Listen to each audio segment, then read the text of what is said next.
Hi everyone, my name is Erin Dahl. I am the Senior Nutrition Education Specialist at Natural Grocers, and I'm here to welcome you to another one of our virtual nutrition education classes.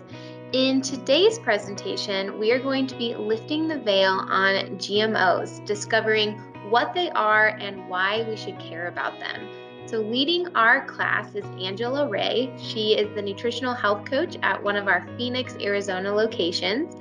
Angela graduated from the College of Health Solutions at Arizona State University in Phoenix, Arizona, with a Bachelor of Science in Nutrition and Dietetics. She is now currently a Nutrition and Dietetics Technician registered and has become a certified personal trainer through the National Academy of Sports Medicine. Angela has worked as a nutrition counselor for women, infants, and children through the state of Arizona, and she's also spent time as a vitamin manager for Natural Grocers. Angela has a passion for continuous learning and helping others accomplish their goals, and cooking, weightlifting, and hanging out with the fur kids are just some of Angela's favorite pastimes. Angela, thank you so much for joining us today. We're happy to have you here. Please go ahead and take it away. Awesome. Well, thank you, Erin, for the amazing introduction. Like she said, my name's Angela. I'm the health coach here in Scottsdale, Arizona. And I am just here to talk about GMOs, what they are, and why we should care about them. So let's get started. So just as a reminder, this class is not intended to diagnose, treat, or mitigate any disease. Dietary supplements and food can interact with prescription medications. So if you are taking any prescription medications, just become aware of any possible interactions. So here at Natural Grocers, we do have a difference. We're very different than other grocery or health food stores because we have these 5 founding principles. We focus on nutrition education, highest quality standards, everyday affordable pricing, we support our local communities, and we have great employees. Today's talk is going to relate a lot to highest quality standards. And we're really passionate about organics here at Natural Grocers, which is why we celebrate Organics Month every September. So in this class, we're going to cover what GMOs are, the impact of GMOs on economic, human, and environmental health, and taking a stance on GMOs. We hear the term GMO often, but what does it really mean? Well, it stands for genetically modified organism. And a GMO is a term that is broadly used to describe an organism, plant, animal, or microbe whose genetic material or DNA has been purposefully manipulated. Many animal products are referred to as GMO. This is typically because the animal was either fed GMOs or the animal was given a hormone produced by genetic engineering. GMO salmon and pigs are the only animal products whose DNA has been altered and approved for human consumption. You might be thinking, what is the significance of genetic modifications or altering genes? Genetic modification alters the genetic makeup of an organism. So let's break that down. Every plant and animal, including humans, is made of cells, each of which has a center called a nucleus. Inside each nucleus are chromosomes that are tightly wound strands of DNA. Short sequences of DNA are called genes, and these genes carry particular orders for the body through the production of different proteins, or I like to refer to them as instructions, since proteins determine the way that a cell or organism functions. Changing or adding genes through genetic modification can change how the organism works and interacts with their environment. So changing a little bit can go a long way. It's like changing the instructions on a cookie dough recipe. If we change the ingredients, similar to changes in proteins and genes, will the cookies still look, taste, and feel the same after we bake them? Well, like cookies, GMOs seem to be everywhere, possibly even in our cookies. So cash crops like cotton, sugar beets, soybeans, canola, and corn are the most common types of GMOs. So you'll see on these graphs, it shows the most common GMOs that are planted. And we use so many of these crops in our daily lives. We find so many of them in all of the basic products and foods that we use. For example, the majority of GMO corn and soy grown in the country is fed to animals. More than 95% of animals used for meat and dairy in the United States eat GMO crops. GMOs are also a huge culprit of sneaking into processed foods. So when you're buying foods, be on the lookout for ingredients such as corn, soybean and canola oil, corn syrup, cornstarch, hydrolyzed vegetable protein, maltodextrin, sucrose, and many, many more. Sugar beets are almost all GMO, and more than half of the granulated sugar packaged for grocery store shelves is made from GMO beets. So chances are GMOs really are in the cookies that we buy at the store. So we have established that GMOs are everywhere, but how exactly are these organisms being modified? The most common genetic modifications make crops resistant to herbicide application and also cause corn to produce its own toxin. Soybean, corn, sugar beets, canola, cotton, and alfalfa are made to be herbicide tolerant. They are resistant to the herbicide glyphosate, which is the active ingredient in Roundup.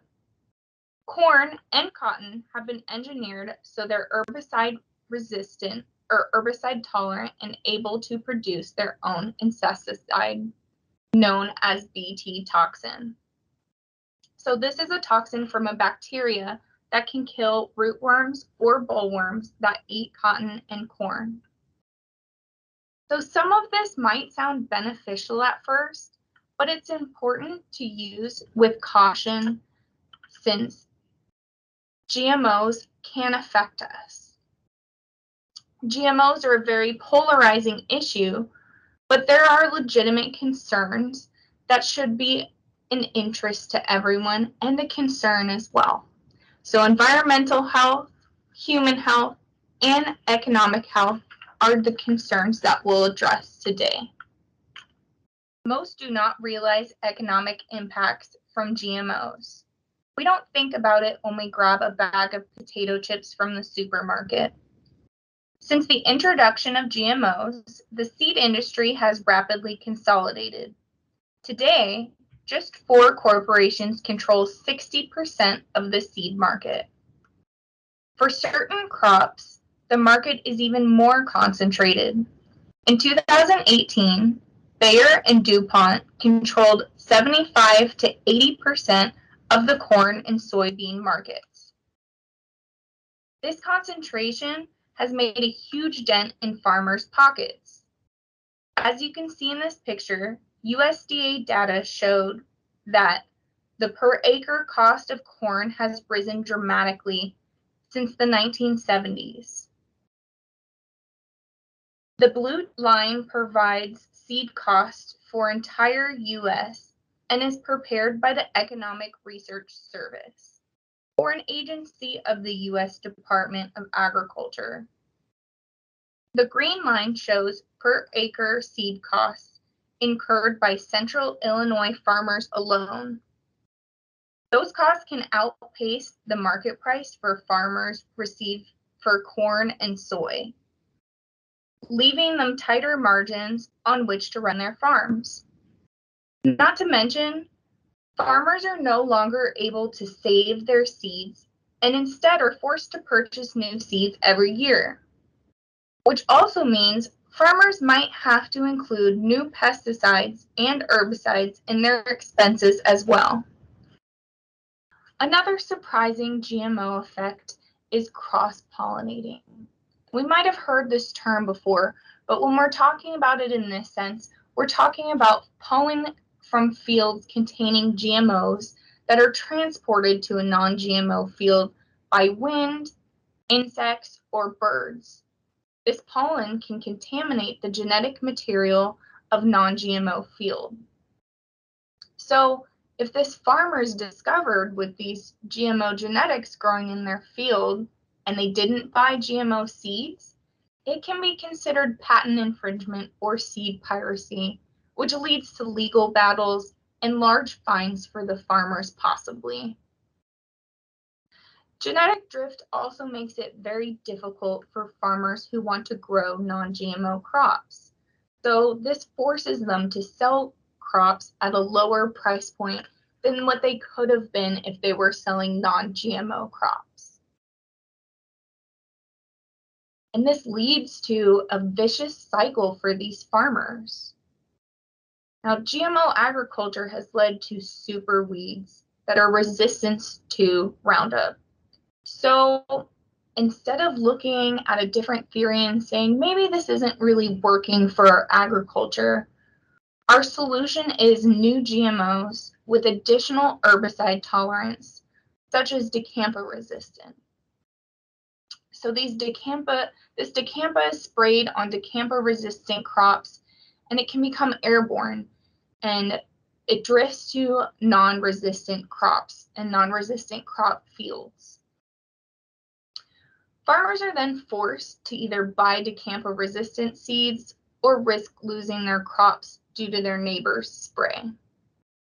So are you starting to see that cycle forming? Start thinking about how that cycle is forming for these farmers and how they have to continue to buy more seeds or more dicamba or glyphosate. So this can all be pretty shocking, but wait till you hear all of the environmental impacts.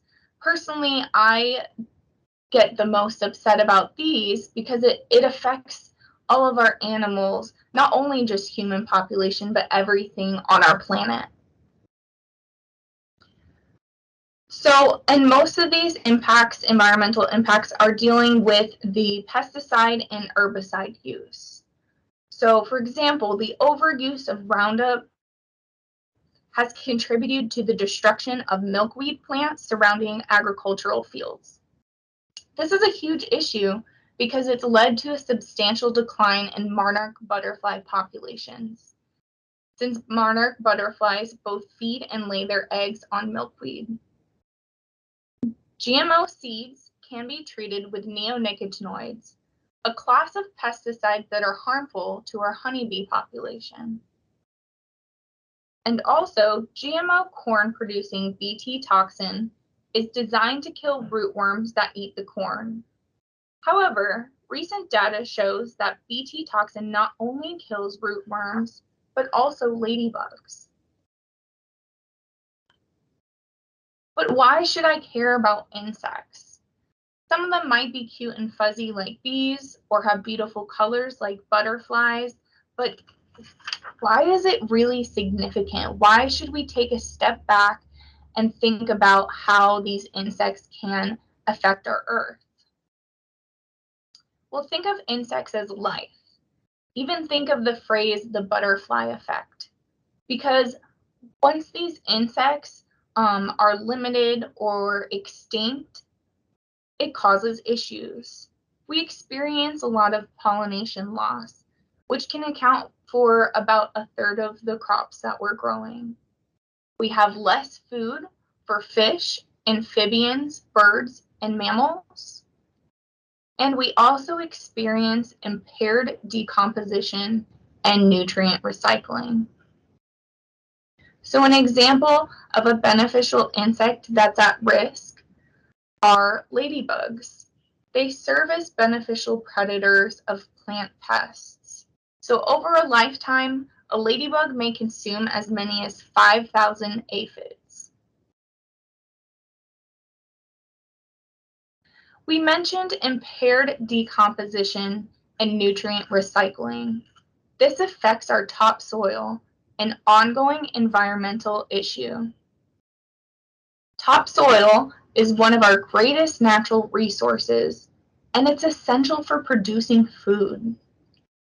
GMO crops have resulted in very little crop rotation. This requires increased chemical inputs to keep plants growing, but it does nothing to preserve soil health.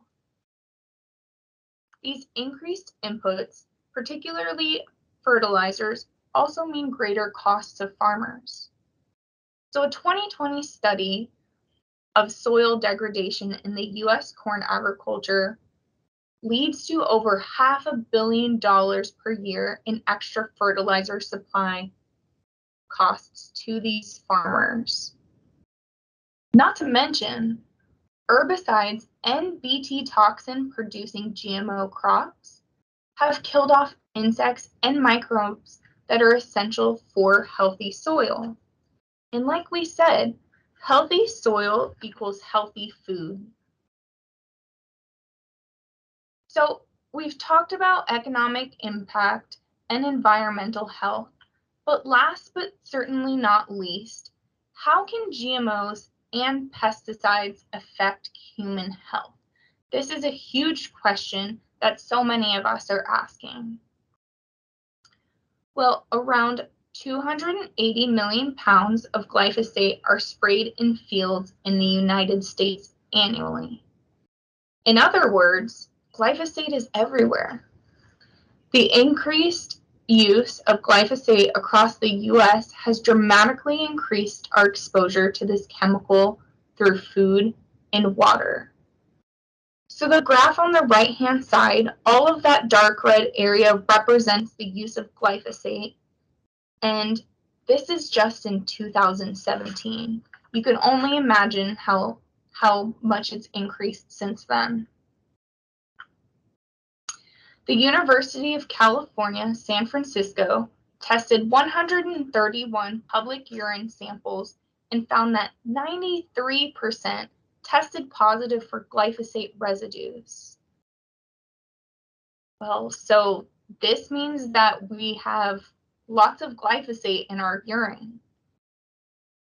A study monitoring urinary glyphosate levels in older adults published their findings in the Journal of American Medical Association. They found that exposure to glyphosate has increased 500% since the introduction of GMO crops in the early 90s. That's shocking. But why should we be shocked? Why should we be concerned about this glyphosate in our urine? In 2015, the World Health Organization declared glyphosate as probably carcinogenic to humans, which is alarming. But as of July 2021, there was an announcement from Bayer Monsanto saying that they'll be taking steps to reduce glyphosate. But we'll see if that actually happens, and we'll see what they actually replace glyphosate with. Going back to the cycle with the farmers that we just saw that we increased the amount of chemicals, or we just changed the chemical. But going back to glyphosate, it has been shown that glyphosate increases the risk of farm workers developing non-Hodgkin's lymphoma.